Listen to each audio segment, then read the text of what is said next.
one more question maybe because it's a current affairs thing, which is it just broke yesterday that the Donald Trump now is putting sanctions on the ICC. And this is the second time he does that. The International Criminal Court for the prosecution of Americans and especially Israelis as war criminals or for doing investigations. Um, what is your take on Donald Trump, like with full cannons shooting against international multilateral organizations? Because the ICC is only one of them. There's others that he can shoot against. Do you think this is something that is going to continue of trying to tear down the agreements of other states among them? The whole reason why the ICC is persecuting Israel, because Donald Trump is arguing that neither Israel nor the US are part of the Rome Statute. He understands that very well, the basic document that establishes the ICC. He says they're not part of it, therefore the ICC is overstepping, but Palestine is part of it. So they have a right to use that court, and this court is of course part of the international system that is trying to bring a bit of structure and justice to the entire globe. And now we have again the second time sanctions against them. What do you make out of that? Well, those adjectives that he used before Trump, deranged, delusional, and dangerous, this is showing the whole world that the US has its own concept of the law. Biden used to call it what, the rules-based system. What? The rules-based They never international order. defined that. Yeah, they never defined that. And Sergei Lavrov and the others, just in the recent days, are saying, look, we went through a war, what called World War II. We worked out a system. One of the major bedrocks was the United Nations. United Nations, of course, set up these courts. We have all kinds of structures within which we can work if you have a modicum of respect for the law.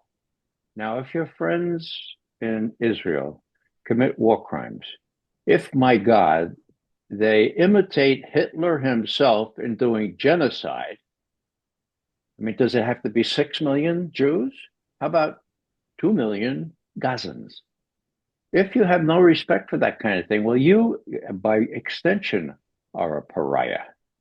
And when your previous presidents threatened to send US troops into The Hague to prevent this kind of thing from happening to your friends, well, that's double pariah. So, what's happening here is that the shift here in those in the third world and in China and in Russia and large extent in the Middle East, except for Israel, that's the vast majority of the people and the nations of the world.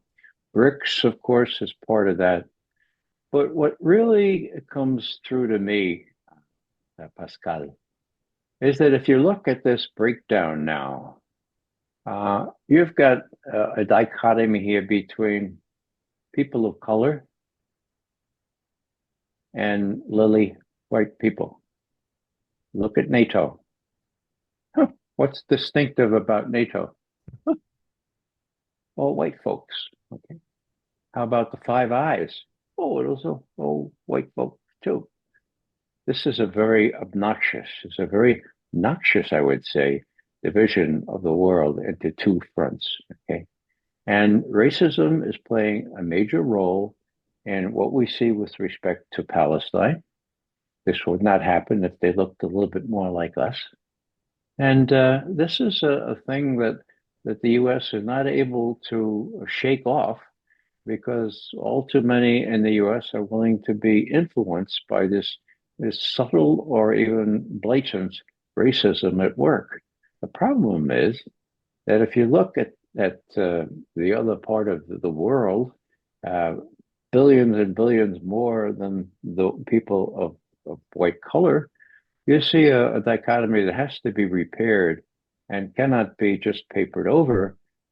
So, my hat is off to those people in the BRICS that are not forcing this thing, that are proceeding gradually, that are accruing more and more power, not only financial, economic, but even some military power when you include Russia and China, and now Iran, okay, South Africa. So the world is split. The US and other white nations are at a disadvantage. The problem is they don't realize that yet. I hope that their comeuppance, which is inevitable, is not a violent one, that they will restrain themselves and that Trump, as volatile as he is, will be told by sensible people like Tulsi Gabbard that, look, we can't act like Joe Biden thought he could act. We're the most powerful country in the history of the world. Well, we were. Yeah, we were after World War II, and we were after the Soviet Union fell apart. But that ain't the case anymore, Mr. Trump. Deal with it. I hope she makes it, and I hope she has the fortitude to tell him that. And if he won't listen, I hope she has the fortitude to quit and to quit loudly. Only time will tell, but these were very valuable insights. Ray, I would like to thank you very much for your time, and we will have you on again. Your assessments are highly valuable. Thank you very much for today. Well, thanks for what you're doing, Pascal. I know you have a lot of people on, and to the degree people learn from all of us, I think that's the antidote for the miasma and the brainwashing that goes on through the mainstream media. So thanks for having me. Thank you very much for giving us your perspective, and you're absolutely right. An enlightened mind of the individual is the antidote to centralized mind control. It's not mind control, but it's just propaganda. It's just a couple of people trying to assert what they want, and we need to know about it. So thank you for enlightenment, Ray McGovern. You're most welcome.